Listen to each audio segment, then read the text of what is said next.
Afternoon, everyone. Okay, my name is Rosaram Chemi from the Department of Industrial Design, Faculty of Design and Architecture, UPM, and I will be the moderator or host for today's webinar series. Right. So, just for your information, our faculty FRSP is currently in the effort of conducting a webinar series under the Deputy Dean of Research and Innovations Office. And this webinar series revolves around the area of design, creativity, innovation, architecture, built environment, and other related fields within the scopes of academic, research, industry, and community relations. So today is actually the sixth series, or we call it WacanaReka ke-6 or WacanaReka 6. And we have with us today a very special guest from far away, from overseas, from Brussels, Belgium, Dr. Sarah Sueb, to talk about the topic of systematic design thinking in design for sustainability. Right? Please welcome Dr. Sarah Sueb. So before we start, okay, let me briefly introduce about our honorable speaker, Dr. Sarah Sueb.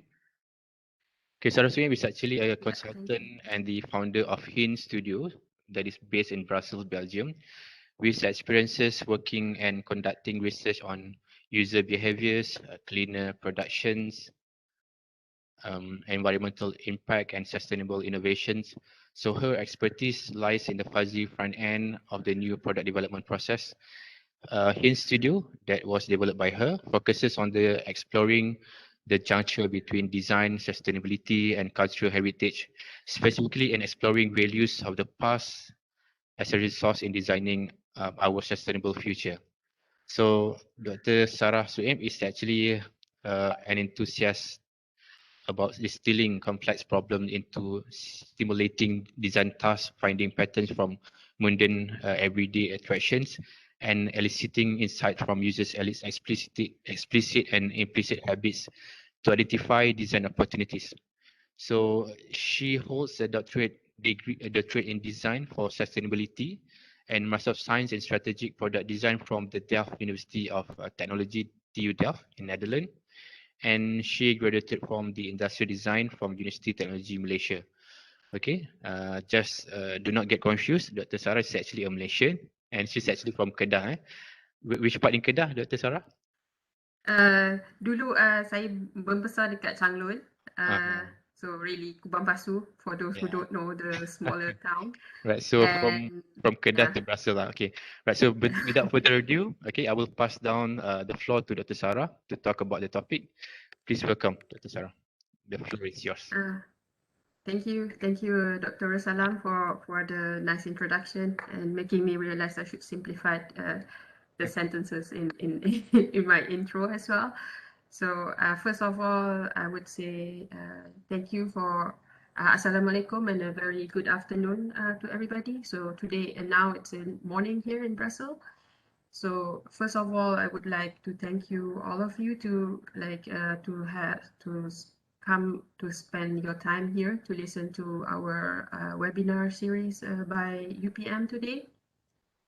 So I would, before I start, I would like to say my thank you first to Prof. Madia Zaki Jafar from the Architecture Department, who reaching out to me about this opportunity, and also to Professor Madia, Dr. Hassan Ali, who is the HOD of the Design Department, and of course our moderator for today, Dr. Rosalam Chekmi, and yeah, of course, to the Faculty of Design and Architecture and UPM in general for offering me this platform to talk and share about my experience and knowledge when it comes to design for sustainability. So I will start my slides now. So we'll see how this works. Okay, can you can see we'll try to go full screen now. So is it good, Dr. Salam? Can you see the screen well? Yes, please proceed. Okay, cool. Okay, thank you. Today's talk, as mentioned, it's about systemic design thinking in design for sustainability. So before I start, I would like, I know Dr. Salam already gave some introduction about myself, but I will give still a little bit of a short introduction about myself. My name is Sarah Suaib. I'm born in Perak and grew up in Kedah. And yeah, after I think I moved to the Netherlands 10 years ago for my master's and in 2010. And now I've been living in Brussels for the last 4 years with my husband and my daughter, who's now 2 years old. So I finished my PhD in 2019. And after that, I started to do more freelance work for working in design and user experience projects.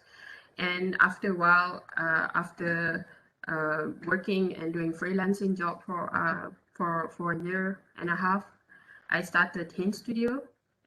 It's really because the focus of I wanted to focus the work really on design, heritage, and sustainability, which is actually part of my core expertise and also part of the top area of my PhD research as well. So a little bit about Hint Studio. Hint Studio really aims to support the development of products, service, and systems that are conscious, responsible, and sustainable by accelerating knowledge growth and capability. And of course, one of the core aspects of our studio is really we want to bring culture heritage into the discussion because there's a lot of research that is conducted when it comes to culture heritage and design, but it was not like it is often not so clear where culture heritage stay like our position within the design and the industry as well. It's always the difference between one part of culture heritage, one part of industry. And when you talk about sustainability, our culture heritage actually contains a lot of sustainable practices, contains a lot of sustainable knowledge, which we often put it behind, like we often didn't really care enough about it because it wasn't the scientific research, but it's a more coming from our traditional living. And yeah, so this is one of the like one of my motivation when I started this this studio. And I'm also part of Green Design Malaysia. If some of you are part of the Facebook group Green Design Malaysia, together with Harith from the Green Carpenter, Ikang Oi, who's also a designer in Malaysia and also now a lecturer, and Asri, who's also I think he's part of the design agency in Malaysia as well. So I think these two channels has really offer opportunity for me to connect to designers and sustainable thinkers in Malaysia. So I'm really happy with that. And with the COVID, because there's although there's a lot of bad things that happen, at least one of the or at least for me, one of the nice thing was it offer a more platform for me to actually share and make it easier for me to share my work in Malaysia digitally. So I'm really happy to have the chance today to talk about my experience in systemic design thinking in design for sustainability. Yes. So although this topic today sounded quite technical, but I'm not going to go really into the scientific idea behind systemic design, but I plan to take more personal approach in this presentation because I really wanted to share how my journey in doing design for sustainability led me to the awareness and the realization of the importance of systemic design thinking in designing for sustainability. So just to go a little bit, and to go a little bit further into the topic. So what is design for sustainability? We often hear this like it's a lot of things. But one of the things, of course, we wanted to create a better world, a better future for everybody. But yeah, it's the topic itself. It's so big now, it's so complex, but it's also at the same time abstract. You can say, it can be for well-being, it's for our health, it's for design, it's for social impact, it's about equality, it's about economic prosperity. We are thinking about the environment, we are thinking about society, and in the end of the day, we are also looking for peace and prosperity for everybody. But it is always all these positive words that come into the like that come into mind when we think about design for sustainability. But yes, and these are the different themes that have been explored. And of course, if you are following the Brundtland definition of sustainability, it is also or mainly about design with the next generation in mind.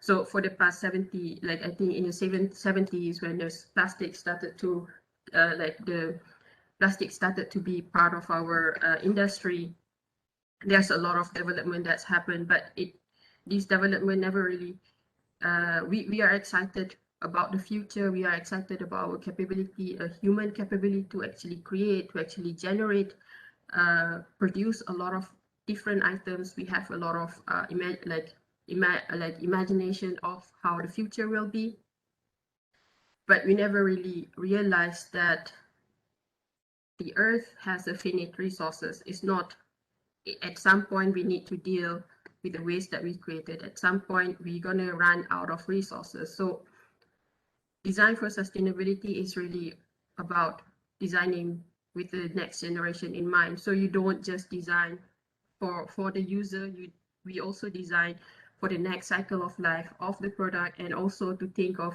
what is the impact of this particular product, not just with us, not just with our generation, but also for the next generation.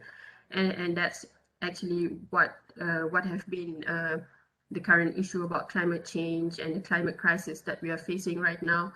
So all this like all these principles and requirements are actually really challenging, especially when you talk about, I wanted to design a product within this context.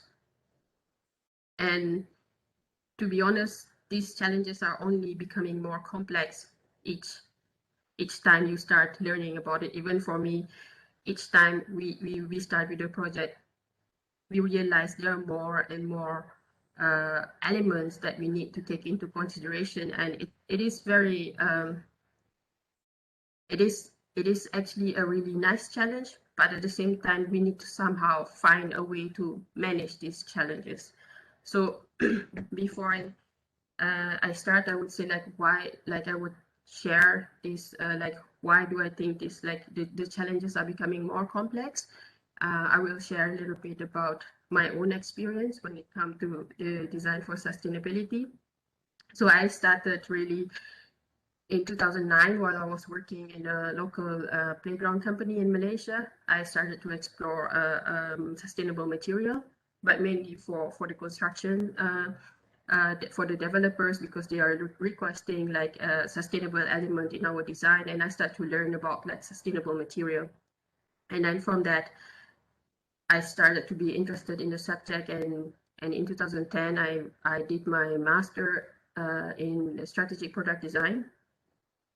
And this is where I learned about design for sustainability group in Delft University of Technology. So, and while I was doing my master, I did most of my projects with the group, because you can choose the different type of projects that you wanted to do throughout your master. So I always find opportunity to actually work for this group.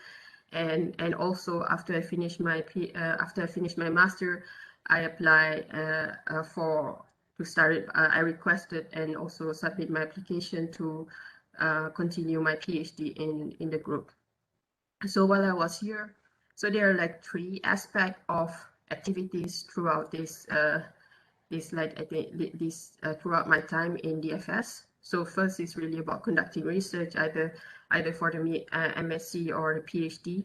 And at the same time, DFS is really about, the research is really project oriented. So we often go out and work as a consultant in the industry, and then we bring in the content, and those those data that we collected become part of our research, become part of our research will part of our research as well. So, and we work as a consultant in an industry based on the project. So it's not just going into going to industry to collect data for my PhD or my master, but really to work in a design project to finish complete a design either with a company or with an organization. And the same thing applies for the students as well. So I was also the coach for design students for their masters for their master project. So in this stage, I was more of managing the students and like really supervising the project. And yeah, so these are the different facets of work that I did during my time in DFS, and I've learned not just from the projects that I did, but also the projects that other colleagues work on as well, and also what the students, the project that the student took on during their time. And when we talk about like, okay, what kind of project we're doing, and when we talk about designing for sustainability, it started really at the start of the process. Like we need to know about the material origins and the procurement, like how does this, like for example, I was working a lot in Vietnam, so the main material that I started to really become more adept with is bamboo. So we really, for example, need to know where the bamboo comes from. Is it from the forest or is it from agricultural land? And if it's from agricultural land, how does it being how does the farming or how does this the plant or like they're managing this, is it in a sustainable way? And once you kind of understand where this factors coming on, we also start to know about the workers, like their working conditions, their daily wages. So we really spend time to get to know the system.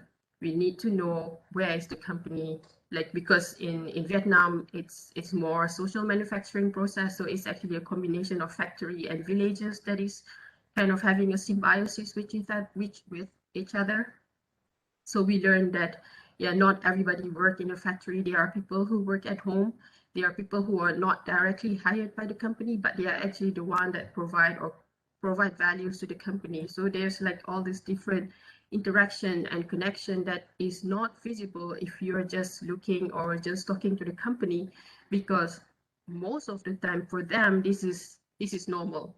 So yeah, these people work for me and they make things for me. And when I interview them and when you actually go to the field, you can actually see the different things that that pop up during your visit. And of course, this company, it's not their intention to kind of hide the facts from you, but sometimes the facts is just too normal for them that they don't think it's important enough to share it with the researcher. Like you really think like, yeah, everybody in this region is doing this, like, and there's no point of sharing this information. So these are like once we understand the workers, we understand the system, we kind of start to, so this is actually really in the fuzzy front end of the design process. This is before we have the design brief of what do I want to produce or what do we want to develop with the stakeholders involved in the project, for example. And yeah, so understanding the process, mapping the stakeholders and their motivations, dream and challenges allow us to really understand like how we can implement sustainability in the system. Like, is it important for them to have a good working condition, or is it really more important to actually have more wages? So sometimes it's quite clear, like it's also like when you actually start to kind of bring all this information together, that you realize not everybody think having high wage is important. Some of them really appreciate having the time for themselves to do the work, the time and the space to actually meet and communicate with people. So it's like this one, I would like to share like one story with like a friend who was working in India, and she was developing a new products with in the villages. and she realized that the villagers really, the women mainly who work in this craft village, they have to work at home, and they have to actually walk really far to go to the center to work. So she designed a machine that enabled them to work at home. But the problem was these women actually they want, for them, going to do the work every day is their chance to leave the home and be with their friends. If they are at home, they have to do all this housework, and they have to be responsible for the family, and they have to take care of the family. And actually these women are not really happy with this situation. They wanted to be, like, for them, going out to work is a kind of freedom that they like to have. So this is like, and as an outsider, to actually really understand this motivation, this latent thing that people don't say it out loud, but it's actually quite important for their well-being, is also part of what we have to do when you talk about, like, yeah, I'm building this, I'm developing this product for this user. Like, sometimes the things that they need, and the things that they wish for, and the things that they feel comfortable with but doesn't dare to actually say it out loud, it's also quite important. This is when you actually see and build a bit of relationship with the stakeholders, then you kind of get to know them. Sorry, cannot hear. Can you hear me now? We can hear. Yeah, we can hear you. Okay, sorry, I was because just now I saw somebody said like they can't hear me. Okay. Oh, we can So hear you clearly. okay, cool. So yeah, so this is our like one like part of the, how to say, the work that you need to do before we actually started the design process. And of course during this time we start to also learn if there's any child labor involved, and that's actually very complex situation when you have people working in different working conditions. So sometimes the child is just there at home where all the work is. And these are the things that we need to kind of look at the fine lines. Just because the child is doing the work, is it necessarily child labor? And to really be open and to learn from the community themselves, what are they doing, without giving any how to say, without being too judgmental before you actually enter and understand the culture and how they do things. So yeah, once we have this kind of understanding of how things move and how things are connected, we started to look at the design. Within the design phase, like, okay, what are the brief for this project? And then we either improve the current products, or we create better design, we develop new collections, or we increase current value offering. So these can be, we don't do any design work, but really focus on communication, marketing. So for example, building one of the things that I work a lot on is also like building a sustainable stories for the company. So a lot of companies, at least the one that I work in Vietnam, they already have plenty of sustainable practices within the system. They already do that, but they never really put on, like, highlight this as something sustainable, because for them this is how we do things every day. Like, we always use water to trade our bamboo, for example, and we always work with these villagers who have been cultivating bamboo for years. And this village is actually part of a sustainability program by other states. So these are like the different connections that we started to to make to actually support these companies. So they have different practices, and we have a different understanding of what sustainability practices means, and then this kind of meet, and we find ways to actually build this value together. And this is when I realized that sometimes it's just like, just because you're a designer doesn't mean that you have to design a product. You really, first we need to understand what is the situation, what is the issue, and what is the problem. And this is part of, I think, if a lot of you here are well aware of like design thinking approach. where you really look at the problems, you really like try to understand who are involved in it, and then try to ideate and come up with like a solutions to improve the current situation. So this is, I think, part of what we are doing at this phase to really see, pinpoint, like highlight where are the pain points, and then try to build upon it. So, and of course, some companies wanted to create new design. They wanted to explore a new market, for example. So these are the conversation we have with companies to really understand their needs, and then offer a strategic solutions that can actually meet to these requirements, and of course using sustainability as our guiding principle. So yeah, so and part of my PhD research is really research is really to explore, is there any elements of cultural heritage that is considered sustainable throughout this process. So there are some practices that have been that have been practiced, and they, like the villages, for example, they already inherit these practices from the previous generations, from their ancestor, and for them it's just how we do things normally. And for me, and I was like, no, but this is also very sustainable, and we should really bring this out, because when I was in Vietnam, a lot of, because this is part of an EU grant project as well, they think that we come in as an, like, you are the expert, so you tell me what to do.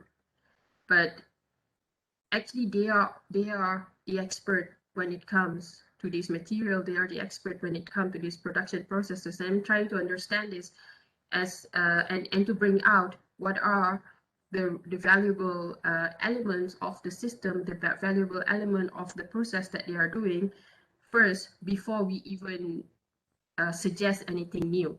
So this is basically to build on the current offering. So we don't just come in and say like, okay, you do this, this is sustainable. But it's really first understanding the system, listening to the people, and understanding the values that they are offering, and then we move forward together. So that's part of like my first, I would say, part of like experience in designing for sustainability.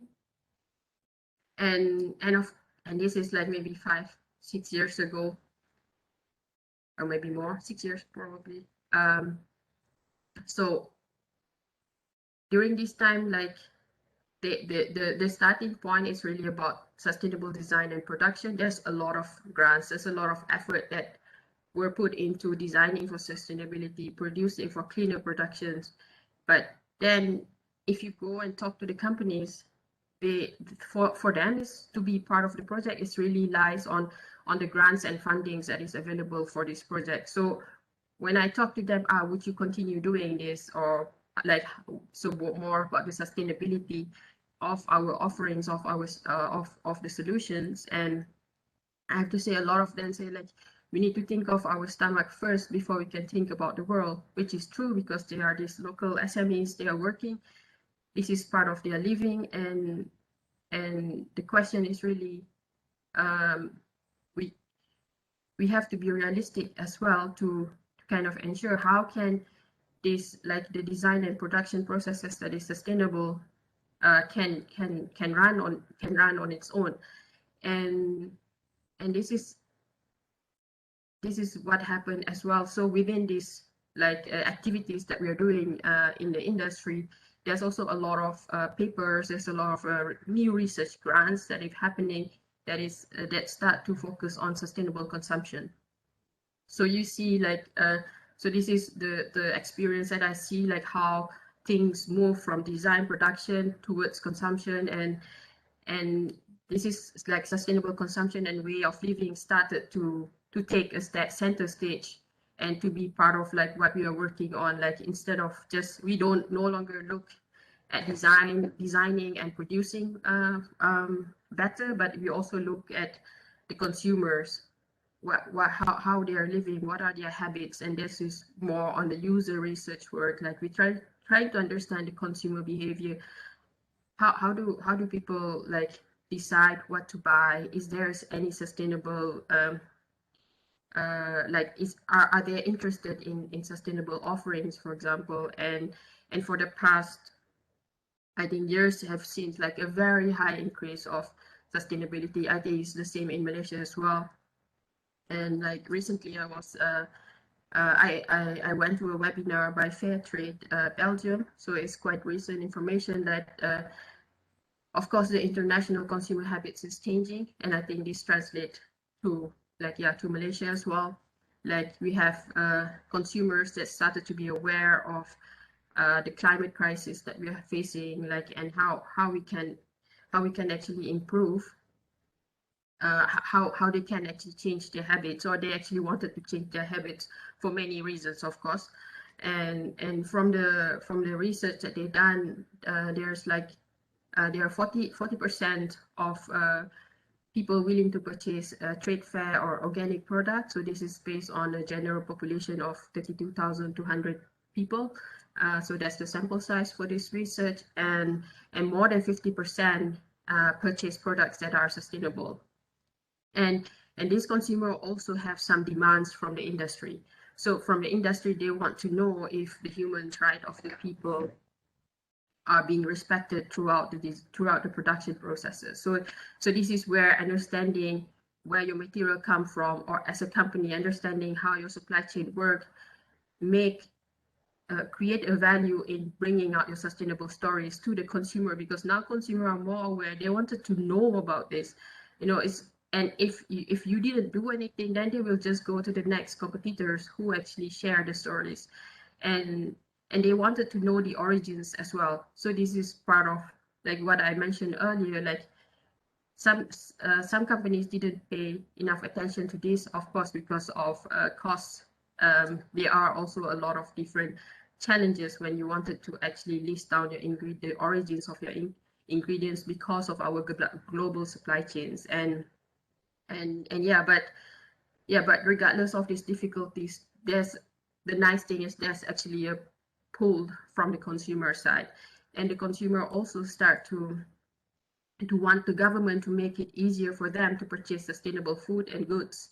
So, and this is actually really both coming from the bottom and coming from the top. So the grassroots movement of design for sustainability, for climate change, to actually really think about our climate, come both from the ground and also from the top policymakers as well. But at least this is the case in Europe, and also in Southeast Asia. At least when I was working in Vietnam, there's a lot of also influence from the states themselves to actually support companies that is going into this route. So for me, at least from my research work, I started to look at these trends. Like, at least there are two big groups that are willing to accept sustainable products. So they are the EU consumers.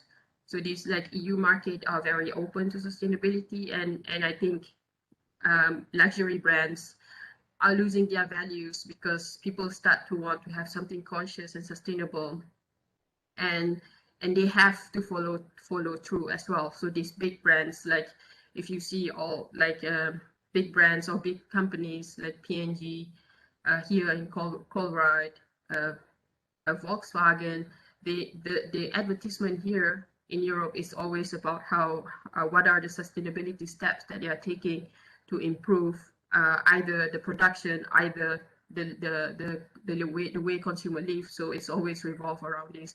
And also there's a recent research that mentioned that, of course, and our younger generation are also more open and more willing, and also more aware of the importance of sustainability in their daily living, and also in their principle of way of life. And yeah, so these are the two groups of two segments that from my experience starting to become or are already very conscious and sustainable, especially in the way they eat, living, their clothing, mobility, how they travel, and of course their overall lifestyle. So these are, so we have first coming from the production side, and then we're coming now to the consumer and the market side of things, that this development really, at least from my experience, happened for the past 10 years I was while I was working in this field. And as more sustainable oriented products and services and systems were established, we also have more issues and problems. So these are the issues that we design without really thinking about the system. So I think one of the example I can really share is like the export of recycled waste to a third country. So I think Malaysia faced this so these are the issues that faced by Western countries that started the recycling project. They wanted people to recycle, and the consumer recycle, like the citizens recycle as stated or as planned. However, the system doesn't really bring the whole cycle. That doesn't really offer a good solution. So the solution was like, we export it to the next country. Our problem, we have done our part. So these are one of the reasons why you have a good, like you build a service, a system around recycling, but you don't really think of the whole system. You only think of after this is out of my border, this is no longer our, like we just need to take this out of our border and it's no longer our problem.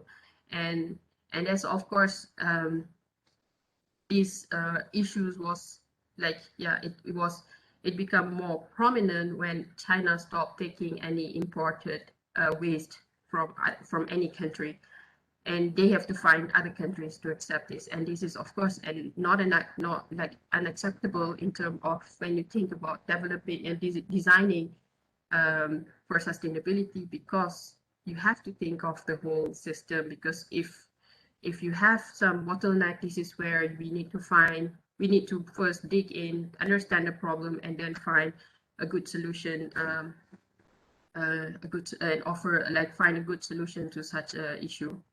And another issue that come to mind when I think about like all these different design products that sustainable products that can be problematic, but in the eyes of a consumer is like, I'm doing my part.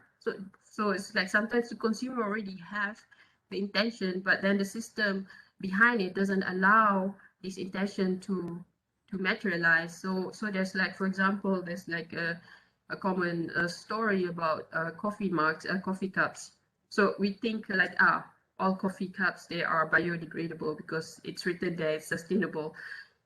Not necessarily, because you really have to look at the local capacity to recycle. Sorry.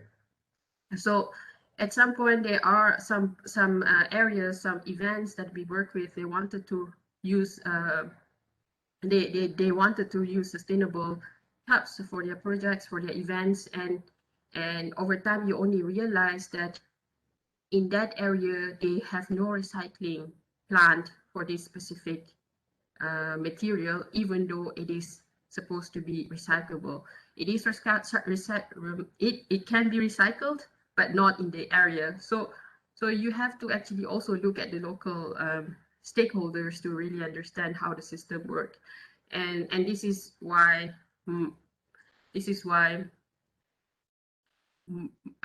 back to the point that I'm trying to highlight, like design for sustainability is getting more complex. At least that's how I experience it. And it has always been complex, but I started to actually be really aware of the importance of highlighting the complexity behind such projects, because it's more than the design process, it's more than the production processes, it's more than being responsible in our consumption. So, but really, how do we deal with this? And this interconnected complexity need to be managed systematically. At least this is how I think we need to look at it. We need to find ways to systematically obviously approach this this project, and this is where systemic design thinking come into being. So I will try to finish this in 10 minutes, I hope. Yeah, but we did start a bit later, so I will take another 10 minutes before I finish my presentation. Hello, is there any question? If you don't have any question, I think you can proceed. Okay. We will have the Q&A session after your presentation again. Yeah. So systemic design thinking. So this is where so part of the work that I shared earlier, that's already involving understanding the system, understanding the stakeholders, but really having a method or having an approach that has been scientifically written makes me understand or makes me become more aware of how I can do this, how I can improve. We can do this better. So systemic design thinking is actually a combination of system thinkings and design thinking. So for those who are new in system thinking is really about understanding the network of stakeholders that are connected to each other, knowing their relationships and their interactions, whereas design thinking is really about working on problem, like working within the problem space. So finding solution in a defining your problem space and then finding a solutions to improve the current state of things. And yeah, so systemic design thinking is really enabling you to observe the relationships and to understand that they are different relationships when you come to stakeholders. So you don't necessarily have a direct interaction, but you are somewhat connected to each other. So you might be connected to a company that is selling a product, for example, IKEA, but that is your direct relationship. But then you also, if you map everything, we may have a connection with the suppliers and the growers, the weavers in different countries, like in India and Vietnam. So this is like understanding this relationship, mapping out the whole connection, offer a really a foundation of understanding of how we can improve the state without really going into problems. Because of course, if you look at every relationships, every interactions, even in each stakeholders, everybody have their problems, like everybody have issues to solve. But if you solve one issue without really taking into consideration how those how your solution impact stakeholders that are either directly or indirectly involved in the whole system, then we end up with, for example, the case of the coffee cup earlier, where you solve one problem, but then you create another problem on the other, like you create a new problem. So these are like, of course, like the idea is not really to not have any problem, but really to make us to really, as a designer, to put us a step ahead of what it means to design for a better future.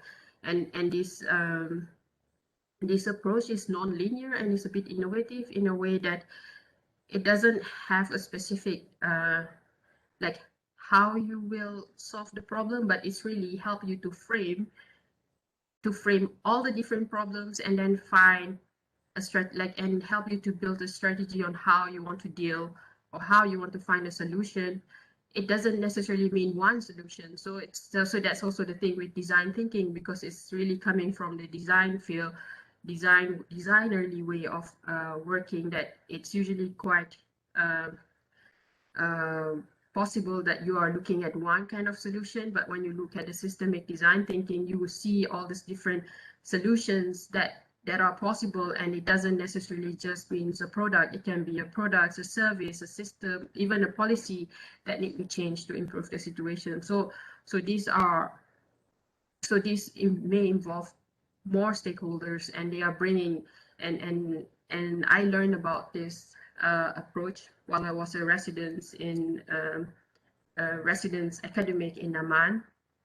So Naman is actually a human-centered design agency based in Brussels, and they are one of the pioneer in systemic design toolkit. So you can actually find this toolkit online and kind of download if you're interested to learn more about this. And this is actually the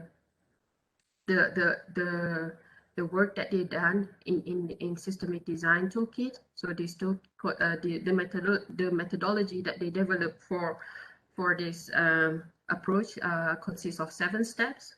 So the first step is really like framing the system, so understanding the system. So what is the area of that the system that we want to understand, and really listen to the system. So you can see from the figures that you have one side that is coming, like one part that includes steps from system thinkings, and the other side the steps that coming from design thinking. So it's really about listening to understand, like what we did earlier, to the motivation of people, their challenges, their dreams, what is the problems, and what is the connection that they have with other stakeholders.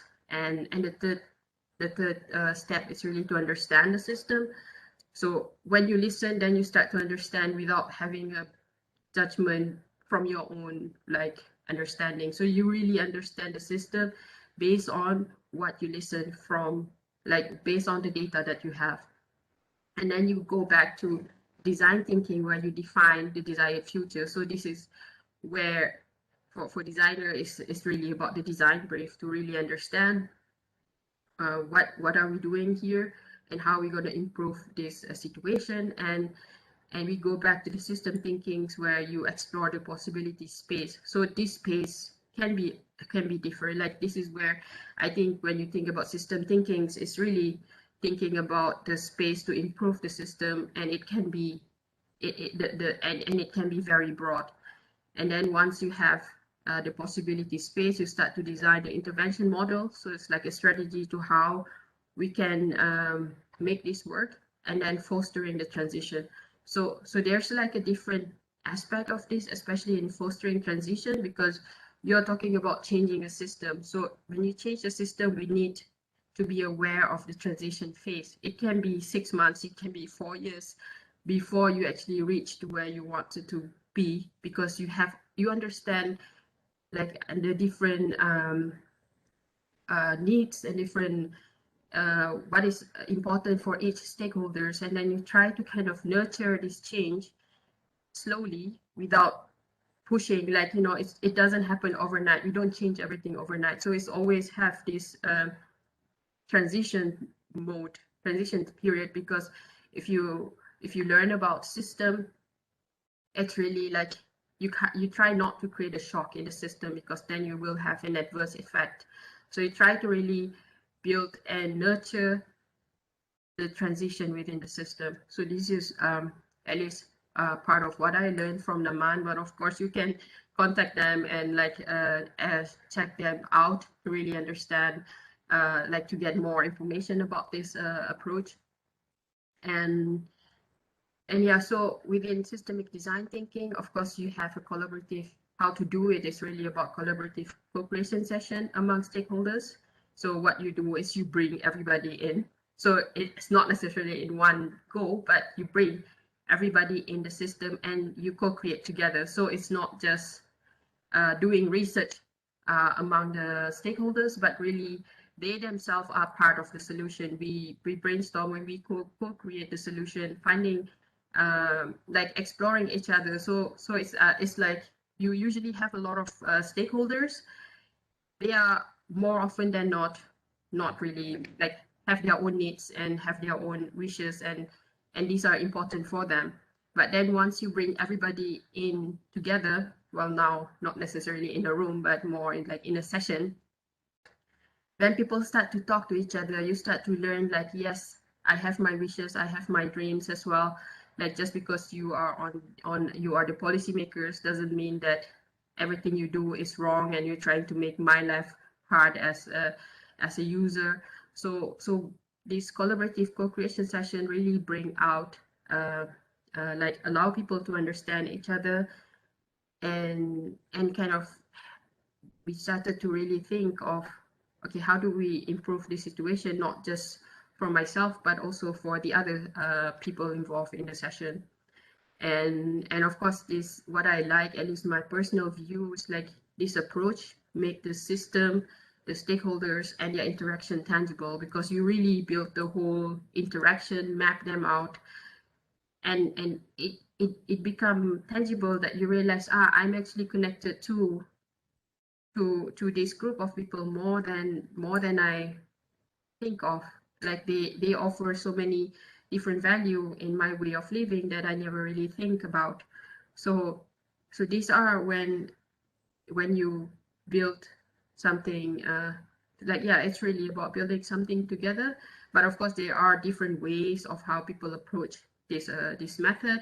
So some have a co-creation session, and some also just focus on understanding the stakeholders without really bringing a lot of them into the decision making process. So yeah, so it's still, although the method is quite clear, but how, as the designer, for example, to take this in, it's really up to your own creative needs. And yeah, it's quite often that we learn about design tools and then we started to really change or tweak them to meet to our needs. So yeah, I'm almost at the end of my presentation. So why is this vital in design for sustainability? It's just, so why is systemic design thinking is useful when you talk about design for sustainability? And yeah, of course, like what I've shared earlier, it addressed the complexity and challenges when we wanted to think about sustainability, because sustainability is not just about the user. It started like, it's about the individual, it's about the community, the society, our environment, and of course also our human-made environment as well. So it's not just the natural environment that we're talking about. We also need to think about the artificial environment that we have, both physical and digital. And yeah, so it's about really the well-being of the people, the well-being uh, of the society, the well-being of the planet in general. And one of the key points why I bring this up is because I think it's also support offer a systematic transformation towards circular economy. So these are like the current how to say, the current trend, was a trend in sustainability sphere. Like, you start to look more on circular economy because it's really about designing waste and pollution out from the system. We keep products and material in loops so it stays longer with us, or we make sure that it's biodegradable if it's not in the loop, and it's mainly about revitalizing and safeguarding the natural environment. So it's really to prepare, or like to really reduce the impact of climate change. And a lot of work have been done in circular economy, and I believe that if we want to develop a circular system, of course we need to kind of find ways to understand the system, and systemic design thinking offer or can support such an effort. So yes, this is the end of my presentation. I thank you for your time. And I think now we have still half an hour for the discussion and Q&A. And I pass it back to Dr. Salam. Thank you. Half an hour or more. Let's get ready. But thank you so much, Dr. Saraswati, for the very wonderful, insightful, interesting presentation. Right. So, okay, I forgot to mention that, okay, for those of you who are currently watching, if you want to apply for the e-certificate, you can actually go to the chat and then you can go to the link for the registration form and e-certificate, right? So you can go to check on the link from the chat room, right? Okay, I have a list of questions myself to ask Dr. Sarah, but for the audience, okay, if you have any question, you can actually type in the chat room, or you can always turn on your mic and turn on your camera. You can ask yourself, right?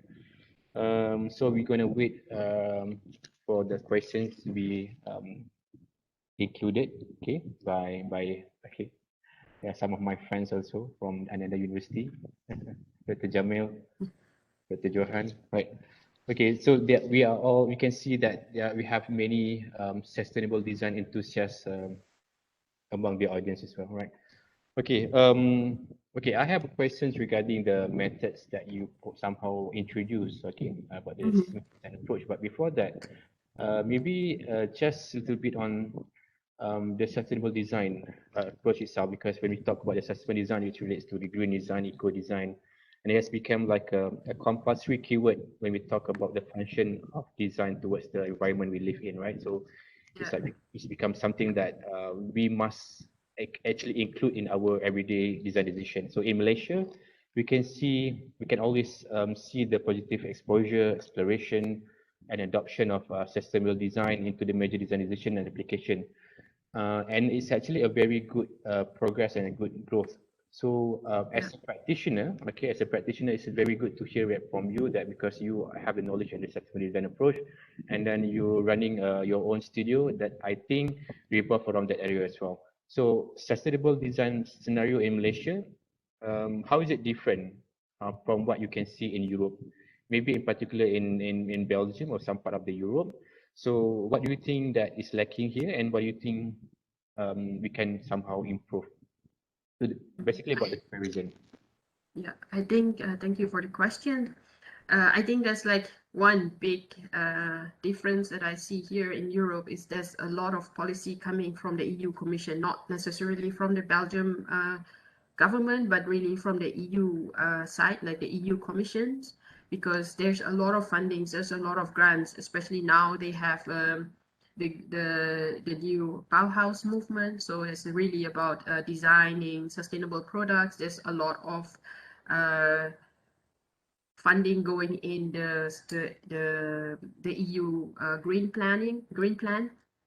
So I think at least here when I was like working, even when I started working, like the work, it is all mainly partly influenced by the policymakers from the EU commissions that is offering this field. Because like when you talk about sustainable innovations, you really also it helps like any new innovations to have a support system. So even if you look at startup, you have sandbox, you have like incubators to really support new innovation to come into. So it's really before you can cycle, before the system can run on its own, there's a lot of support, either from the government or the investors.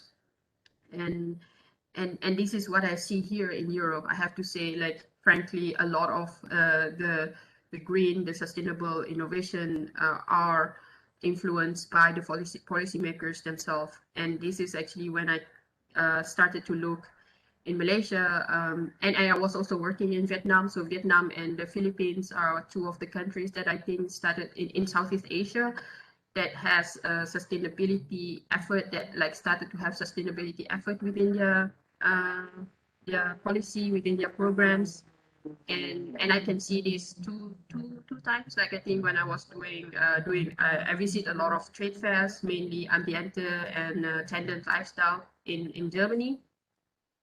And I often go to all these different booths by the countries, and you can see Vietnam and Philippines really start to share with the audience, like their marketing plan includes sustainability in the stories.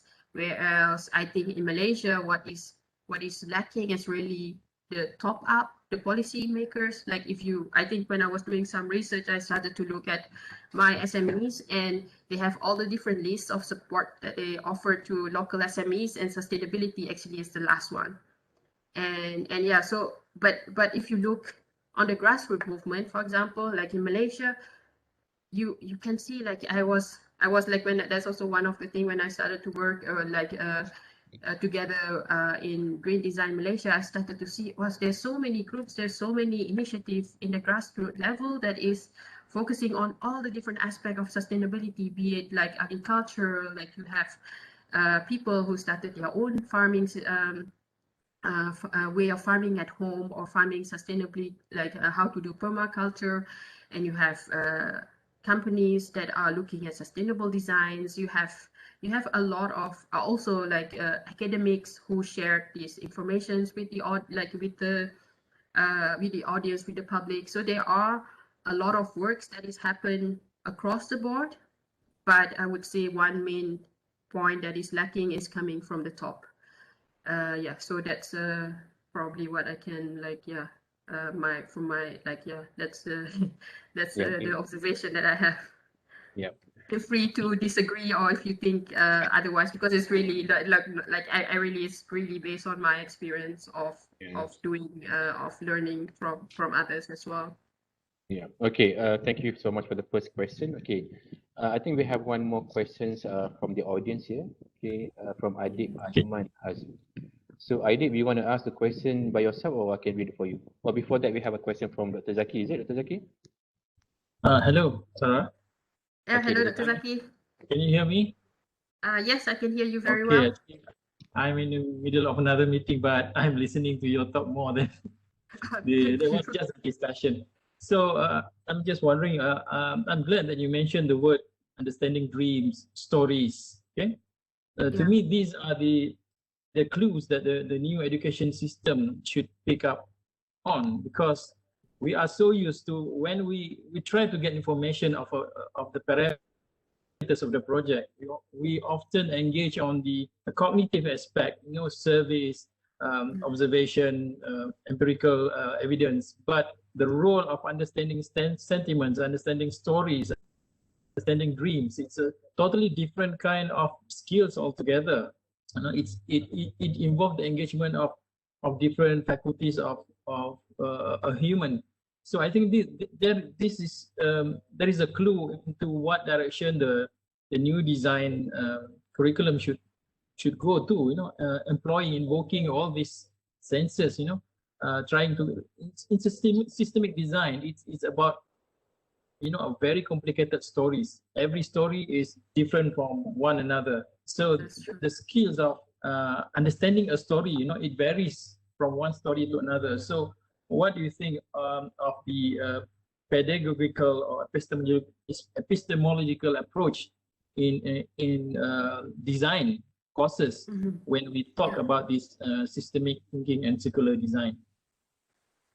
Okay, thank you for the question. That's a really interesting one. Definitely, when you talk about the pedagogical approach to this, if you search for contextualization, so this is actually an area of research where uh, in TU Delft is part of the programs. It's part of the course that we have to take to really to contextualize the user. So it's mainly on studying the user, but of course, part of understanding the user or the system is to put in context, or to bring their context into the as the focus point. So there's this area of research if that is really focusing on the toolkits that designer can use to actually explore this. So there's like I'm sorry if I can't remember it well, but there's like 3 levels of way of understanding the user. The first level is really asking them questions.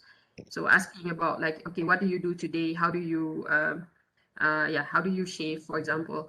And then to really observe and see what their action is, because we as a user, I'm not just talking about the other people, but of course for myself, we have a certain idea of ourselves, but also a certain reality of us.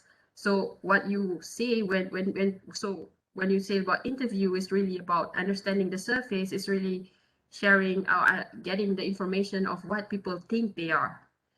But then when you started to really, for example, observe their way of living, and you realize that, yeah, they believe that they are this way, but they are also a little bit more like, how to say, open to things, are more strict, and they like, for example, if somebody think that I'm a very open person, but then when you actually listen and see how they interact to each other, and then you realize, yeah, she is open, but she's actually a little bit more introvert or something. So this is like the observation part, and also the latent part. So the latent part is really about the values that we have in us that we don't really necessarily realize ourselves. So this is where, like, of course, like when you mentioned, like, yeah, understanding what people dreams, like what do you want in your life in the future, really brings better understanding of the person, of like, yeah, it's a little bit of an anthropological approach as well. So there's this part of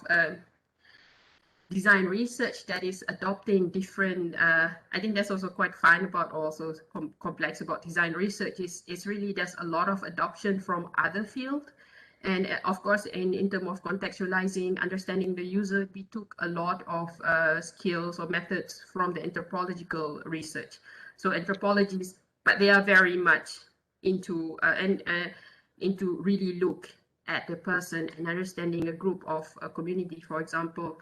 And that's actually quite interesting where design actually offer a leverage for anthropological studies because humanity, like if you search for design for anthropology, there is also a big body of research that have been written about this, where designers leverage on the knowledge of anthropology because anthropology has a really good way of understanding humans, and of course they are the humanities for longer than the design world is, but we leverage on the knowledge. And for the anthropological side of humanity side of studies, they have been struggling, of course, over time. I think it's quite common where when you cut costs and you like universities, they start to receive less funding and they need to find funding themselves. And of course, design, engineering have a better chance of getting funding from the industry because we can actually offer a direct solutions or direct offering. And then the humanities actually have it's harder, it's more abstract in a way, and bridging anthropological and design to the industry, and design is actually a good one of the area that bridge knowledge from the anthropological studies into the industry. So really it's about understanding the user, leveraging on the knowledge that have been established with the anthropological side. And there's actually a few movements of anthropologists themselves that started to become user researcher. They started to use their knowledge and skills and expertise to actually understand the market. So their approach is a bit more human than our scientific approach. So this is, and I see this approach or this kind of epistemology of knowledge of growing of the interconnectedness of things, where you look at, like as a designer, you look at technology, but you also look at the society, and you use all this and you use a lot of different lenses to actually achieve this. And I feel like as a design, like coming from a design field myself, there's a lot of opportunities that design group or design community can leverage through like being the middle, like being the connectors to different part of either to the different part of our like how to say of the knowledge field, like and also connected and also connecting this body of knowledge to the industry as well. So I hope I give and feel free to check with me of all these terms. I can like share with you later of the different terms and terminologies that is actually more scientific for further exploration. Thank you, Dr. Sarah. That's very interesting explanation of the aspect of the study. Thank you very much. Yeah, most welcome. Thank you, Dr. Zaki. Do you have any further question, Dr. Zaki? Now let's the others ask their question. Okay. Right. We have one question from the audience, but before that, I'm going to ask. This is maybe related to what Dr. Zaki has mentioned just now. The question. This is regarding the methods that you somehow introduced. Okay. It is very interesting to see how you came into introducing the sort of innovative approach of practicing the research, practicing or researching design, which is the systematic design thinking system, which is the combination of system thinking and design thinking. Yeah. So you have talked about it in general, about the concept and how it can be used, etc. But I think it would be great if you can dig in deeper and further discuss about this method or approach, like the steps and techniques. And secondly, the following questions to that is, there are some similarities between the systematic design thinking system and the existing design thinking, because of course, obviously it is derived from the approach, right? It's derived from the design thinking approach. But precisely, how is it different from design thinking or other co-creation or participatory design, and how is it actually complementing and supporting the design in the works? I will first touch on the second question is about how design thinking and system thinking differ or complement each other. I think on my view, it's really about complementing each other, because so what from my experience, like what is the difference between first looking at the system or starting with like a design thinking structure. So design thinking in a nutshell is really about a process of tackling ill-structured or complex problems. So usually we have an issue, and then we tackle this issue as how I've been working on in my design work as well. So first you understand users, you try to understand all the different stakeholders in the system. So partly why I was interested in systemic design approach is really because it explained a lot of things that is connected to what I've already did. So a lot of actually quite like a lot of research or scientific theories that when we look at it, if you can translate it back to your practice, then that theory is really valid. Like, you know, and that's what happened when I started to realize this, because for design thinking, it's really about we understand the problem space. So basically, we kind of build, this is the problem space of building a coffee, like building a coffee machine, for example. This is the design space that I have. Like, okay, I want to improve the experience of coffee, improving the coffee experience, for example. And then from that, you start to look at not just the machine, but really to understand why people drink coffee. So that's the user, and how do they drink coffee. So and you start to build from there all these different element. And of course, once I start with the problem, then the system sort of expand according to the time and the time or space that I have for that particular project. And of course, more often than not, you started to kind of, okay, I think I've kind of have all these people who are directly involved in the problem space, and then I map them. But then when you talk about the systemic design, like system thinking, is really look at the whole system. So not just the coffee, not just like until like where I gain my coffee or how this coffee is being planted, where the seeds come from, what are the relationship between all these stakeholders. They are not directly involved in the design per se, in the process, in the problem space, but they are more in the periphery of this problem space. And this is where I think with system thinking, what is difficult and also interesting is really to frame your system. How does the system work? And from my experience, when I was in Naman, they are looking at the mobility, improving the mobility of public transport in Brussels. So that's one of the sessions that was conducted while I was there. And yeah, so it's really not really about we want to improve the tram system. So it's really just to understand the mobility of these people in the city. So you have all these different connections, and then you start to see, okay, what we can do here. So it's a little bit more open-ended in terms of the solution doesn't necessarily have to be a design solution. So when I say design solution, it can be the system, the services, or the product. So it's quite like a typical product service system range. But it's really to just see, sometimes maybe you just need to change the connection, the relationship between them, and then you already improve the system.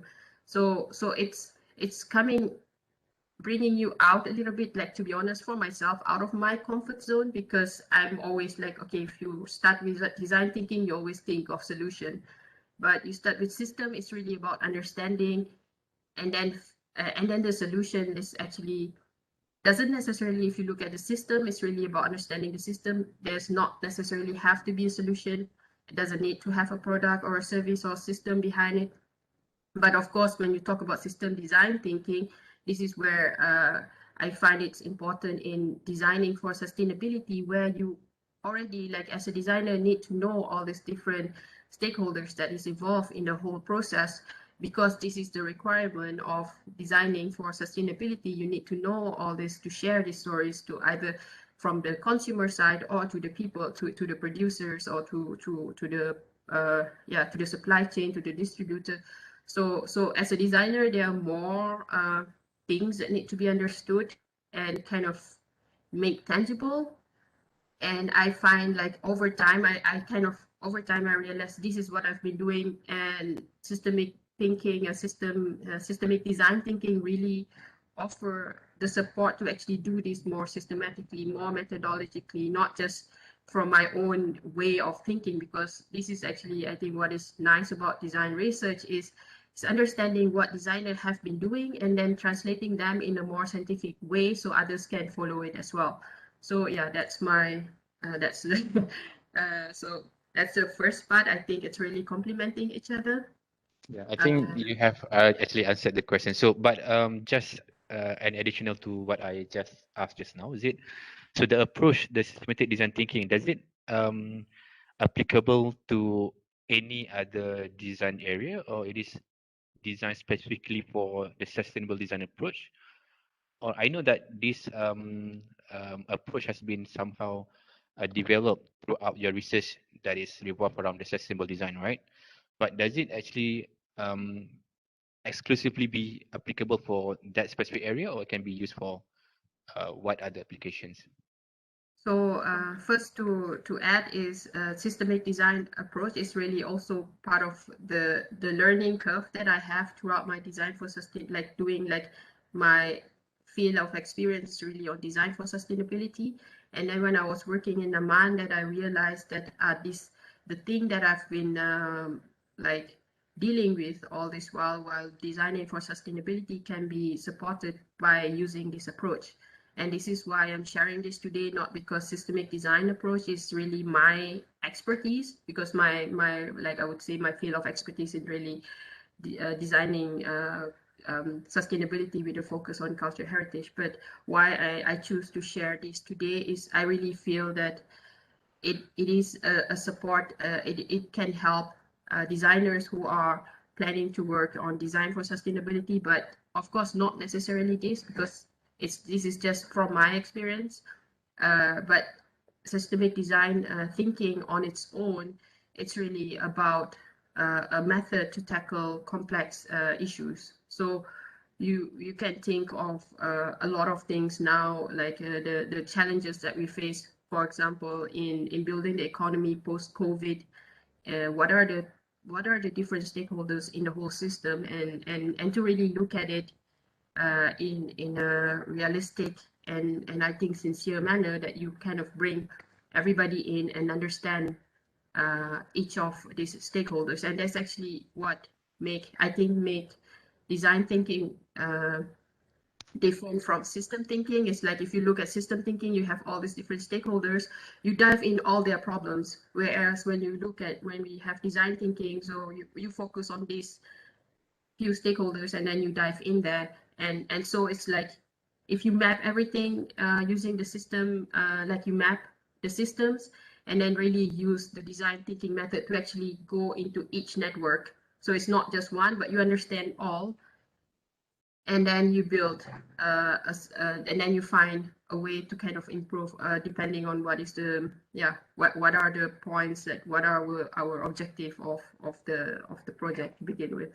So this is where I feel like it's like system thinking really enables us to understand all the different stakeholders, and design thinking really help us to actually understand each of the stakeholders and their relationships, their connections, and interactions, and that give us insights to the system on its own, and whether it's a healthy system or it's unhealthy, and you have to define this, of course, and then how to make it healthier.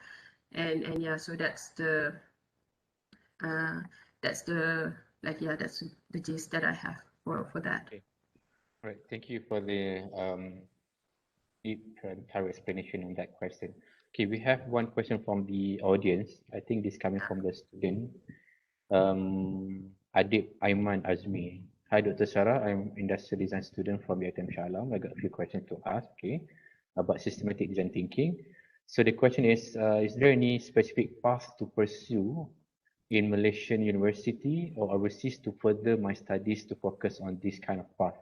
So I think Aiman is interested to learn more about systematic design thinking. So he asked if he can further his studies in Malaysia or overseas that somehow focus on this approach. So in specifically for the approach that I shared today by Naman, so one of the founder of the studio, Kristen Vanel, she's also a teacher in Antwerp University. So in part of the Faculty of Design in Antwerp University. So this is one place that is exploring this field. And of course, in Delft University of Technology, my colleagues are also working on this on a slightly. So it's also like. So in Delft, it's also now under the Design for Sustainability group. They are looking on this area as well. So that's two direct connections that I know. But of course, to pursue in Malaysia University, probably Dr. Rosalam can give a better answer to that question because I have to be, I'm not that aware. Yes, Dr. Sarah, currently she's in Belgium, Brussels, but who knows the next coming year if she happened to come down or go back to Malaysia for good or something, and she's based in local university, maybe you can pursue your studies under her supervision. That's definitely, and of course, like me myself, if you have any questions, you can send me an email. I think I'm not so sure. Like I will share my email in the chat later on. Or maybe I can write it now already. Yeah, so you can send me an email to ask or to discuss about your projects, just more on a informal way. And of course, we have the Green Design Malaysia Facebook group, so feel free to join us there. And there's like if you have any questions or discussion, it's also, I think, nice to bring more people in the discussions to kind of openly share this with everyone. So now I will send my email. All right. Okay. So Adib or all the other audience, if you want to ask a further question directly to Dr. Sarah, you can email her. So she's writing on the email. Okay. There is one not a question, maybe a statement. Okay. This is from Professor Luqman Chua. Okay. Professor Luqman Chua is actually a professor from Faculty of Engineering UPM, and he is actually an associate researcher in INTROP, Institute of Tropical Forestry and Forest Product, where I did my master's actually, Institute of Tropical Forestry and Forest Product. Okay, and he mentioned about sometimes it is hard to balance the sustainability and cost in design.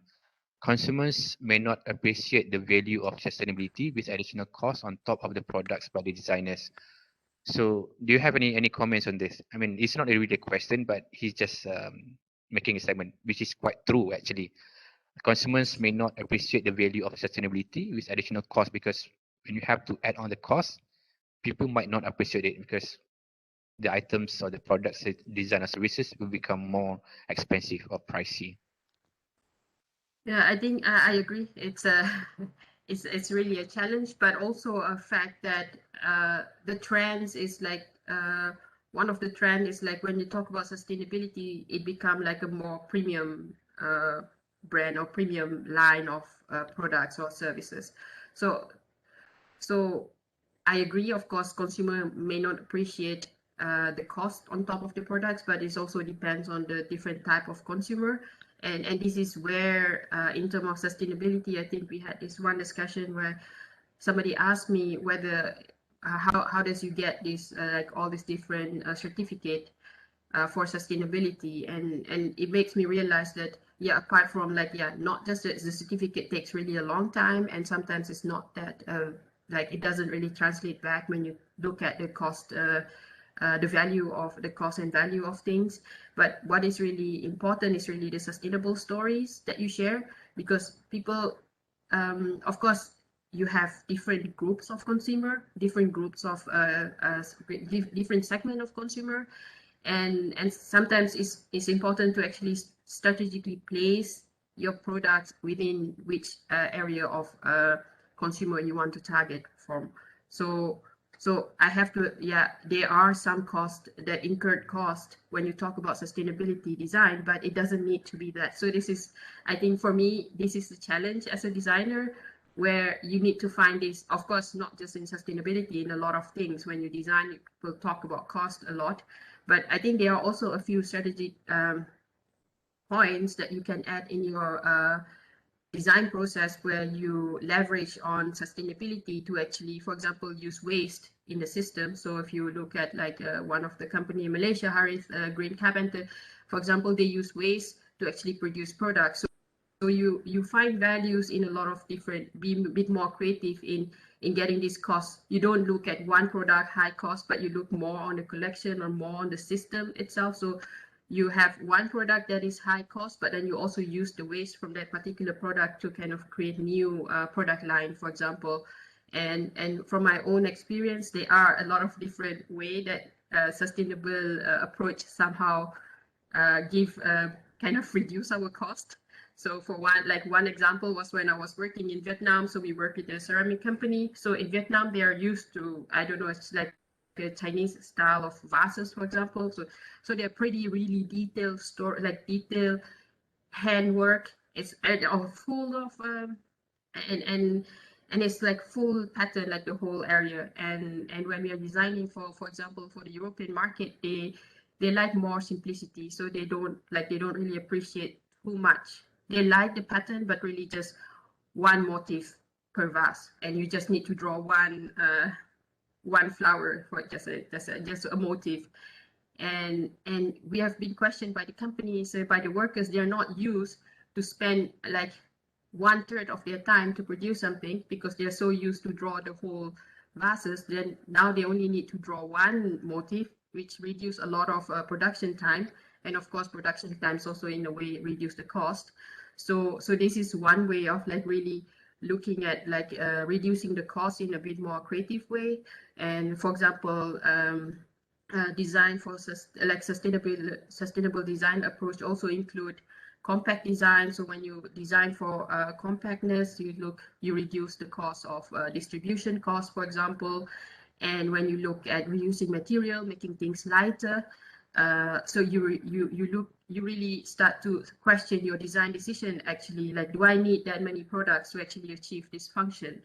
And this is where I at least for me as a designer, and I think a lot of other designers find this sorry, that's my coffee machine, find this as an interesting challenge to kind of find this balance. Like, and I think in any design project, it's not necessarily sustainability, balancing this, like in terms of making production happy, bringing the consumer, making sure that you are on trend, is the things that designer have to learn to deal with as part of the trade. And I think adding sustainability is another interesting facet to it. And please explore more sustainable approaches. I have also a digital publication I think I shared with I can share it later as well, where you can also have different strategies to implement in your design, in the design process. Right. Prof. Lokman Chua, if you have any further question, or maybe we can do some additional discussions on that topic, you can always type in your question, or you can always turn on your camera. And then with regard to what have been asked by Prof. Lokman Chua, okay, from your presentation, I think I can see that you have mentioned about the importance to use the sustainable materials that we can find or grow locally. We have many local resources that that is available, abundance available in our country. And I've got the chance to actually work within the similar scope when I was doing my master's degree, that I diversified the use of locally produced material, precisely natural fiber from kenaf, and it is meant for prosthetic application. So when I was conducting this research, I noticed there are some issues. There are many issues and challenges in introducing and using locally produced sustainable materials for even a small fabrication scale, because I was just doing sort of like a test on how the material can be fabricated into the prosthetic application. So it was really a small scale fabrication. Okay, and I believe in the bigger challenge could emerge. Okay, when we try to upscale or put it into bigger scale production or mass production or for commercialization. So my question is how systematic design thinking can support the innovation process for example, in understanding and including various stakeholders in the system to support the innovation process. So how can we actually use this systematic approach? Okay.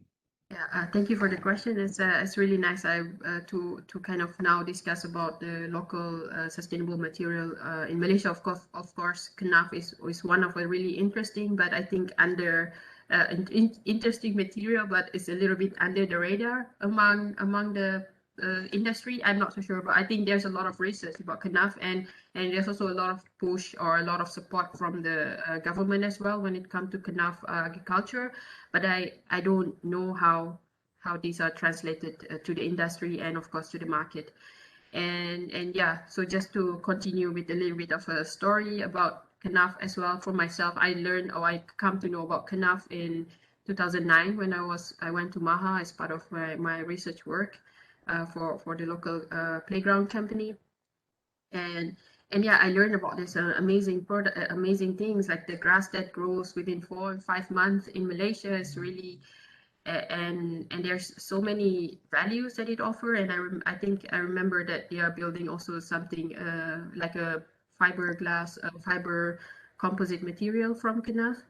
And of course the question like what happened to this particular product, and I think when you think about system, we can start small. So what does a system means? It's really about something that runs a course on its own, like a system that are driven by something. So we have to look at, this is why people start to look at circular economy, because the circularity is what that make it into loops, what make it run on its own.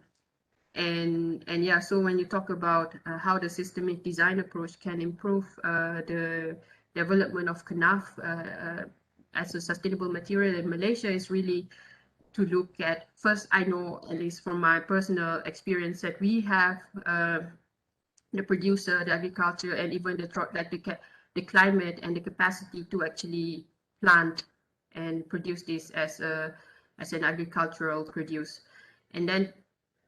And then we have research that find different applications of this, I believe, as part of what Dr. Rosalam has done in his master as well.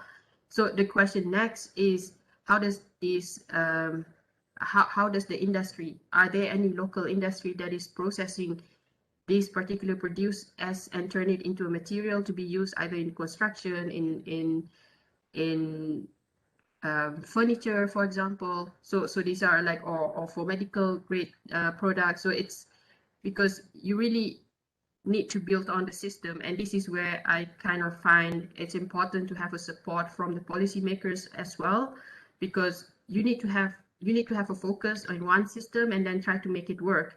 And then once this system works, you have the chance to scale up or to also create interest from other stakeholders, so from other markets. So I just give an example, like say the knaf, for example, you can make a fiber composite board really easily, and it's sustainable because any wood polymer composite, we can reuse it.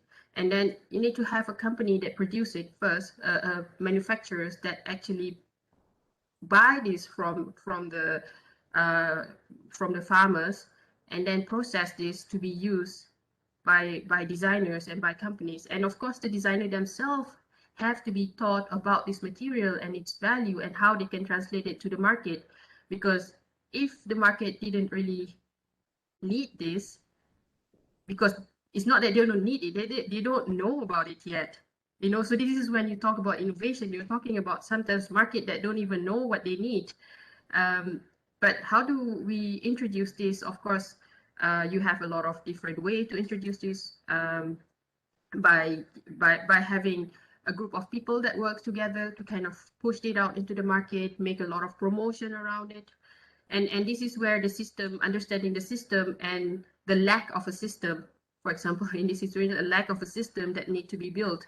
And to build this, like the ecosystem around a material needs a lot of support to start with. So when I say support, it's really funding, either from the industry or from the government or from other organization. And this is where I think, from my opinion, university play a role, because university has this capacity to explore things without taking a big of a risk like a company would. You know, like you can have students making different designs and in this way work with existing manufacturer to kind of start to play around with this. So the manufacturer take this as their way of like CSR by offering like students a placement for students, and students will actually share this new research or new material with them and see whether it can be it can be rolled slowly into the market, for example. And it's not an easy process if we want this to happen naturally, because as we know, the system, like they don't talk to each other, or they are connected, but they don't really are not usually aware of each other. So university have been working on this material, but are any manufacturers, local Malaysian manufacturers, knew about these products? And of course, you have to look beyond the country as well. Like, is it able to be exported? Are other countries that have been exporting and using this material in their industry already? Like, you can see Vietnam, for example, they're also one of the big enough producer, but I actually don't know yet what kind of products or what kind of things that they use, but mainly I think for paper.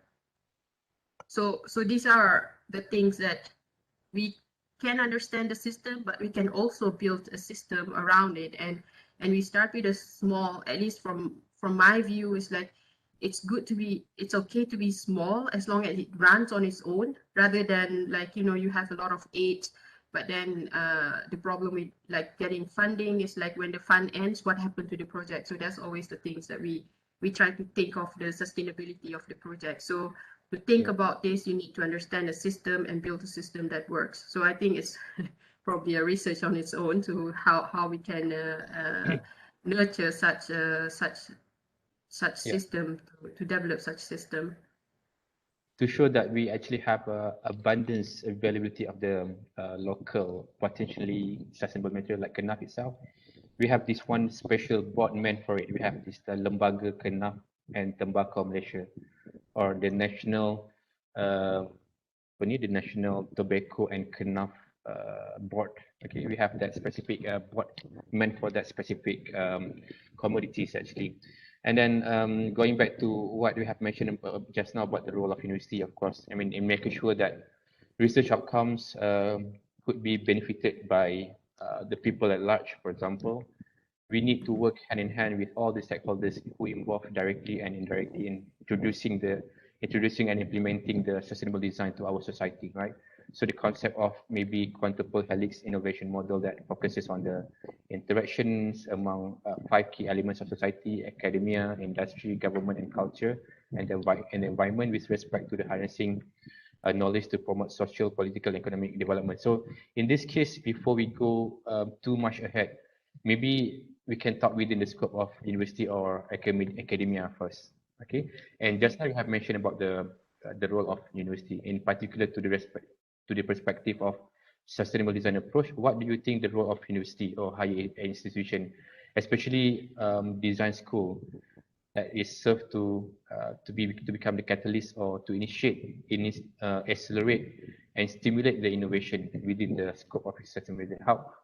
What can we do actually? I mean, we as the design researchers, we as educators, we as the practitioners, what can we actually do in making sure that this could happen? I think when we talk about systemic design thinking, what university can do is really to facilitate these different stakeholders, because I think it's fairly interesting that people start to think about why like there's so many knowledge that you can acquire now, like, you know, not like through YouTube, you can like pretty much learn everything there. And with I think we had more than one discussion about this, like, yeah, why at one point, why do you think university will be important? And this is actually a real question, because you start to think like, what are the values that university are offering to the society, to the industry, to the people. And I think, at least for my, like, this is just my own opinion, that I think what is interesting about university, and also based on my experience as well, is university has the space and the capacity to bring people in. Like, it don't just need to be the students. You can bring kindergarten kids. You can bring a lot of different stakeholders in the environment, and start to share and start to learn from each other, like not just about the specific courses, the specific programs, but really about learning from the people. And when you talk about the system, is because there's a lot of stakeholders in the system that are not interacting with each other, because that's just how the nature of thing. The manufacturer will keep on manufacturing, designer will keep on designing based on the project that they receive, like even though they have some ideas, some aspiration, but we still need to pay our bills. So we work on what is given to us, which is actually what the company get, like what the company think the consumer need, and the consumer will just keep on buying the things that they are buying because this is how they think, how things are, or yeah. So there's a lot of questions on how we do things or why we do it. And I think design, especially design schools, has an interesting place where you kind of envision what is the future of living, like how do we live in the future, and then from such an how to say, such project, then you start to kind of questions all these people and bring, and I think university can bring all these people in, or you bring and ask about all this aspiration, like, oh, why do you buy this, like, do you think this is important? And then most of the time people will say, like, yeah, I never really think about this is just how I do things. And they wouldn't really want to jump in directly, for, of course, like they don't want to just like, okay, I will just change the whole system, I'll change my businesses because I will follow what is sustainable from this research. They won't do that. But then you start small by introducing this to them, like, can we start just a small project with our students, or small projects that that benefit both. So it's like also a win-win situation is really important, because a lot of times people think, yeah, they are students, they just bring them in because they have to do their industrial training, for example. And I think those mindset need to be changed. Like, we need to see, like, okay, we have these smart, bright, new generations. What are the value that they can offer to the community already? Like, they don't need to graduate. We don't need to graduate to be able to share our values to the community. Like, when they are still studying, what are the things that we can actually offer to the company? And I take this as an example of a project that I work with, I coach for in TU Delft, which is the Joint Master Project. So the Joint Master Project is really about bringing life projects into, like, so the system is, so there are like 5 group students of 5 from different backgrounds. So it's like in TU Delft, they have strategic product design, design for interaction, and product integration. And this group, either the student can find their own projects, but also the teachers and the faculty look for projects as well. And I was working with this guy who, Henk Kalpers, he's one of the pioneers in this project. And then I asked him, how did you do this? Like, they have Philips, they have BMW, they have a lot of big companies that is coming asking to be part of the project.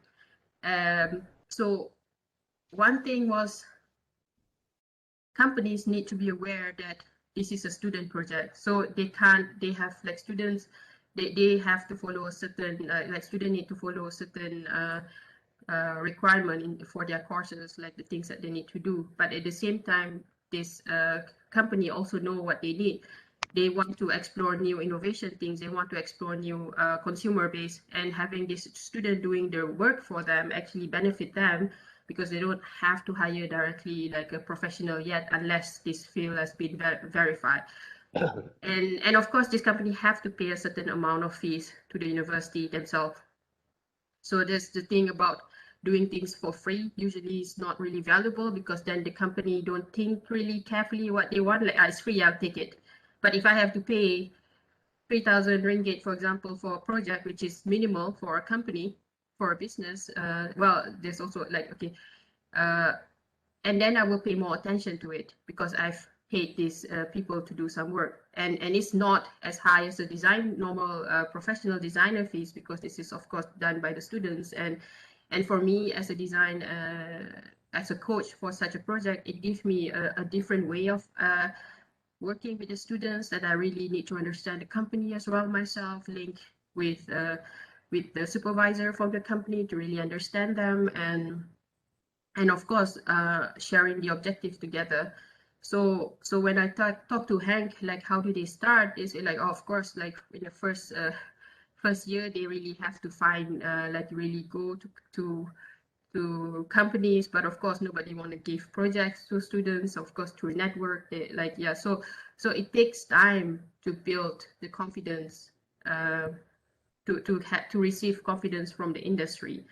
But then you need to start somewhere, that like, and of course, because you wanted to also build this kind of confidence, the teachers themselves need to be sure that they are good project managers, they know the trends, they are making sure that the students are offering good values to the companies as well. So these are like the things that I think universities can do to kind of really make it like make things lively beyond the beyond just giving a talk and sharing the knowledge that we have. But I think the next step is really implementing the knowledge that we have, and it can be scary even for myself. Like, I talk a lot about all these different things, but every time I have to do a co-creation session, it's still you still have to prepare yourself, go into a new field, learn about new people, new culture, and you make you on your toes all the time. But I think over time, this is also what the students have to deal with, and as a teacher, then it makes you a bit more empathic, as well as the struggles that new designer have to face in dealing with clients, in convincing clients that your design or your solutions is what they need, and of course also managing rejection, because you have to be aware not all not all projects will be successful. You have projects that just doesn't work, or projects that have difficult people to work with, and I think through this experience with the students, you are preparing the student better to actually deal in the industry on their own, and yeah, so that's actually what I think university can really be a catalyst to kind of nurture innovation when there's not a lot of support from the policymakers, for example, as yet. But of course, this is always so if you are successful, people will look at what you're doing, and this is when, if one project is good, then you have more investors coming in, and of course you probably receive more support then. And so this is also part of like why marketing and sharing what we do is really important as well. So yeah, sorry for the long talk, but I hope I answered the question. You have successfully answered the question, of course. I do not see any more questions from the chat room. But to the audience, if you have any further questions, you can always write in your question, or you can always turn on your camera and your mic. Okay, there's something from, yeah, from Dr. Zaki. Dr. Zaki Jafar. He said he would like to Thank you, Dr. propose, Zaki. yeah, he would like to propose a forum in the near future on this issue, and of course, Dr. Sarah should be one of the panels, of course. And he added, I think the pedagogy in our education and in our design education and other fields too need to respond to the circular design and the systematic design trend. Okay, I think we don't have any more further question from the audience, or should we wait for a few more minutes? Yeah, there is one comment as well from Dr. Mastura. Thank you, Dr. Sarah, for the eye-opening and profound topic presented today. I would like to know, okay, your opinion regarding the potential of sustainable design related activities such as upcycling and green design movement in Malaysia. Maybe you can comment on that. Thank you for the question, Dr. Mastura. So to look again as our theme today, like when we talk about system of upcycling, there's a lot of challenges when we think about recycling, like upcycling or reusing, repurposing items is really the issue falls, if you look at the system, is really the collection part. Like, you know, you can do a lot when you have a lot of masks. You can do a lot when you have a lot of bottles. But how do we collect this? So this is the service that needed to kind of bring, so you have the waste from the consumer, from the citizens, and then everything is put in a bin, and then it's thrown to the waste management system. And then this sorting, like the part of sorting things out and like making sure it's being upcycled or proposed, it's actually a big task. And what people, like what the previous conventional way of dealing this, we just put everything, we burn it, incinerate them. And when you talk about upcycling, I think the key to really like doing this is really to look at the system of collecting from the user themselves. So for example, you have they have a lot of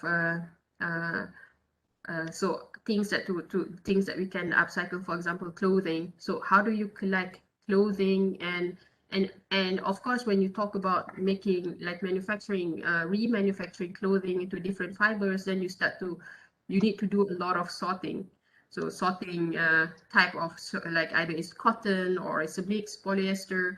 So that is actually the potential when we want to tap into this business. Is, I would say, it's not really about what we can upcycle, but really what kind of material we can collect to enable us to mass produce or like upcycle in a industrial manner. For example, like if you want to collect, we have now maybe a system that collect bottles, but what kind of bottles? Like only how to say, only just a colored bottle, and then you can do something with it. So this is like, I think the design movement, the services that is needed around collecting and sorting waste. And I have to say, I learned to also not to use like waste, because I think this is actually a new resources that we can work on. And when you start to think like you collecting resources from the household, like how do you collect these resources from the household? Just for a simple upcycling project is use cooking oil, where you can upcycle and turn it into other, like soap or other different products. And it's really about collecting this material and then bringing that into a production plant. And I think in Malaysia there's a lot of green design movements already. Like the one that I'm aware of is like eco break. For example, they teach people how to make breaks, eco breaks. So basically filling the plastic bottle with small plastic to reach a certain weight, and then you use it as a break in a construction or in your garden, for example. So this is my opinion. When you think about like upcycling, repurposing, like the one bottleneck you need to focus on is really about collecting and sorting and collecting the right material to be processed. Because to be honest, technology to process all these different materials is already there. You have we can transform plastic to fabric. We can use like our current technology allow us to do a lot of things with use resources like fabric. But our problem is always about sorting and collecting. And if we can kind of have this system, and this system, of course, doesn't just arise on its own, because we need to make sure that a user, like for example, household, know how to sort, and you don't ask them to sort all 5 or 20, 37, for example, sort things to sort if you're living in Japan, but start sorting something small like paper and plastic only, and the other things you throw it as normal. So it's kind of like really building the system step by step, and having a good system that runs on its own is better than having like a big ideas that doesn't really work at all but stops halfway. So that's always my vision when I work on things. Like it's okay to start small, that as long as it work. And if you want to start big, of course you have to know that you need more resources, you need more time, you need more funding. And if you have that, by all means, please do it. But if you don't, if we don't have it, then we kind of learn to use what we have and move step by step towards green design, like towards a more sustainable Malaysia. Yeah, I think I would pretty much agree with that. The problems of the issues of collecting and sorting the waste, okay? Because when you can imagine how nice our waste the waste management system in Malaysia, as compared to the overseas. I got the chance to actually live in Europe as well. I was in Italy, and when we can see how systematic the people are. I mean, they sort, or sort of like do the sortings of the waste from the domestic, from the recyclable materials and non-recyclable materials. I mean, it started from the house, right? And then they think that if we were to do sort of like the sustainable approach perspective in the bigger place in Malaysia, we have to somehow start in where we live, right? And that is like a long way to go in Malaysia, because we haven't even had that kind of a waste management as yet. Okay, it's a long way to go, but of course, it's about the mindset of the people. If you can somehow put it into the mindset, you can somehow change the perception of people how important it is. Then maybe we can do something like that in the future as well. Yeah. So I don't see any more questions from the audience. Okay, as yet, and it's 5:10 p.m. now. Okay. Yeah, okay. There is additional comment from the Siti Mastura. Thank you for the input. I hope the similar positive attitude and acceptance by our community to support the systematic thinking of sustainable designing. Start small, be DIY, maker, and keep on moving. Yeah. Okay. From Prof. Lokman Chua, thank you, Dr. Sarah. Very interesting talk. From Farid Zain, thank you, Sarah. Very impressive sharing knowledge as well. So I think yeah, it's about time now, right? What time is it now in Brussels?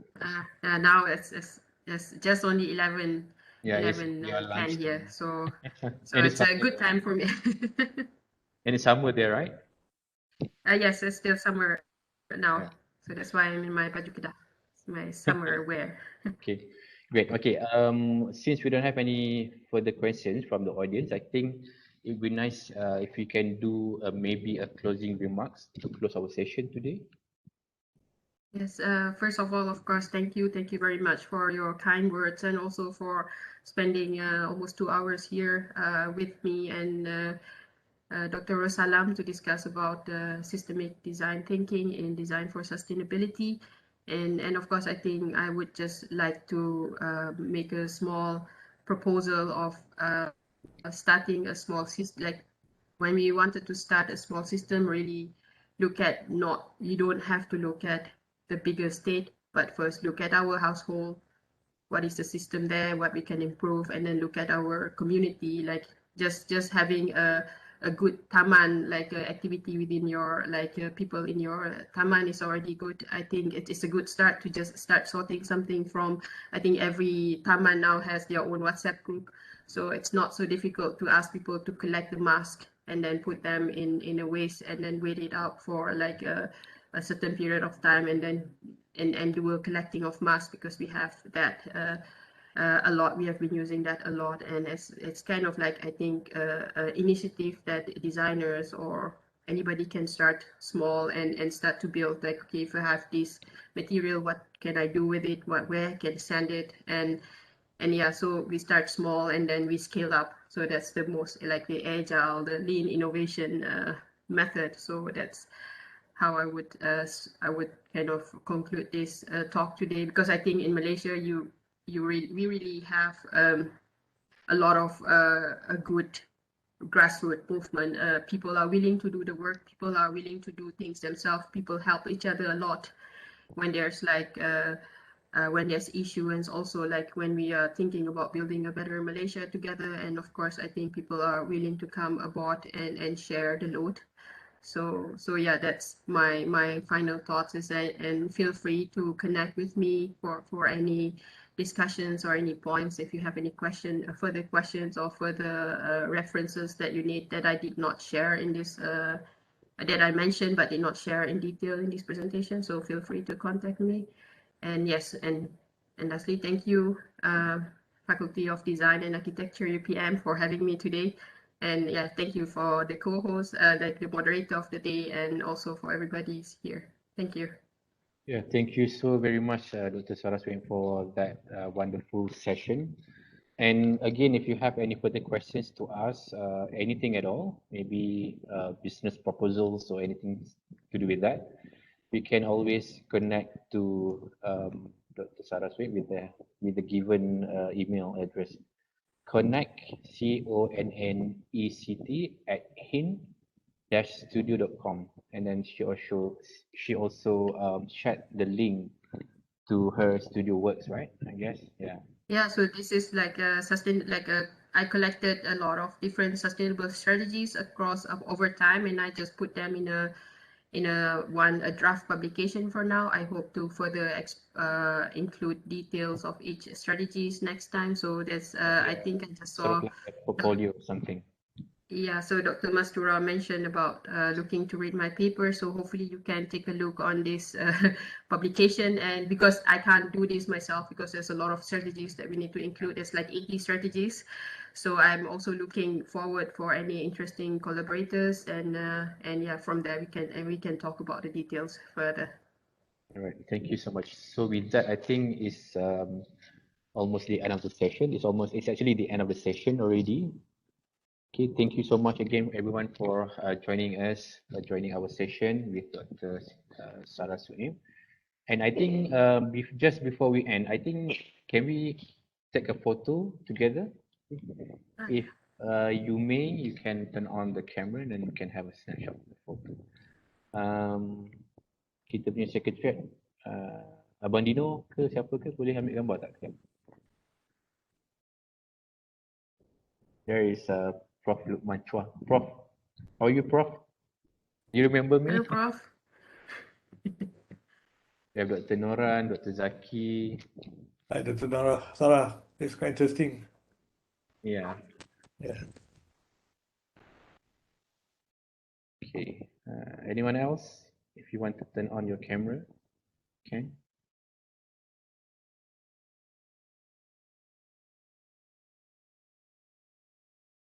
Hold on.